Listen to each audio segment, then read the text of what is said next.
Laïkino, la rubrique cinématographique de l'Union des familles laïques. Avec Alain Defremont.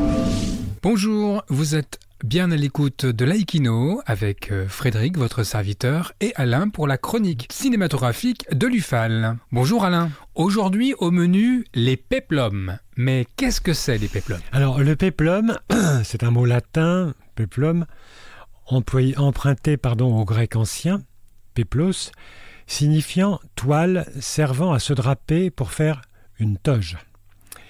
Mais c'est aussi un genre cinématographique de fiction historique dont l'action se déroule dans l'Antiquité.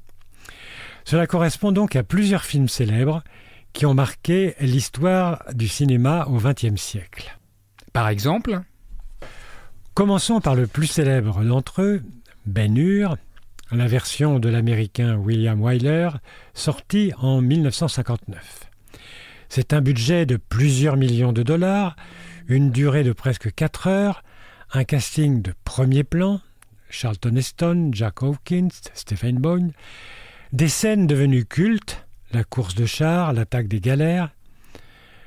Je venais de rentrer au collège et mon père m'avait offert ce spectacle au cinéma de la place Clichy, le Gaulmont Palace, aujourd'hui disparu, qui contenait plus de 2000 places et un écran géant, le 70 mm de l'époque. L'histoire, Jérusalem au 1er siècle, Juda Ben-Hur, prince de Judée, retrouve son ami d'enfance Messala, venu prendre la tête de la garnison romaine de Jérusalem. Mais il refuse la proposition de Messala de le rejoindre et préfère rester fidèle à son peuple. Messala ne le supporte pas. Alors que le gouverneur Gratus parade en ville, une tuile tombe du toit de Ben-Hur. Messala, c'est son ami innocent, mais le condamne aux galères. Pour moi, ce fut un enchantement. Ce fut certainement un des déclencheurs de ma passion pour le cinéma. Je revisitais ce lieu magique, le Gaulmont Palace, pour voir d'autres péplums. Les 10 commandements de Cécile B. 2000, Les derniers jours de Pompéi, Le Colosse de Rhodes de Sergio Leone, qui plus tard devint célèbre avec Le Bon, la Brute et le Truand, et le Spartacus de Ridley Scott.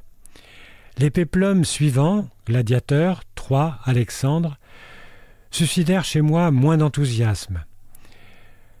Ces péplums sont souvent classés dans la catégorie cinéma populaire, mais il en est un réalisé par un des maîtres du cinéma mondial, Joseph Mankiewicz, qui reste un grand classique du panthéon du 7e art, c'est Cléopâtre. Sorti en 1963, il réunit le couple glamour du cinéma d'alors, Elizabeth Taylor et Richard Burton.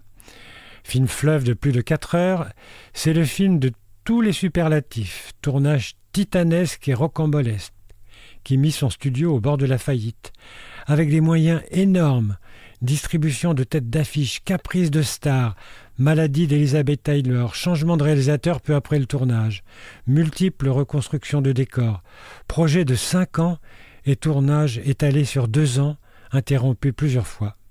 Mais à l'arrivée, un monument au panthéon du cinéma. En attendant de nous retrouver, n'oubliez pas nos émissions de balado-diffusion sur laicidad.ufal.org ainsi que sur notre site ufal.org. Pensez aussi que nos activités ne sont possibles que grâce à vos dons et vos adhésions. C'était Frédéric et Alain sur Laïkino. À bientôt. C'était Laïkino, la rubrique cinématographique de l'Union des familles laïques. Retrouvez toutes nos rubriques Laïkino et l'ensemble de nos balados-diffusions sur lufal.org.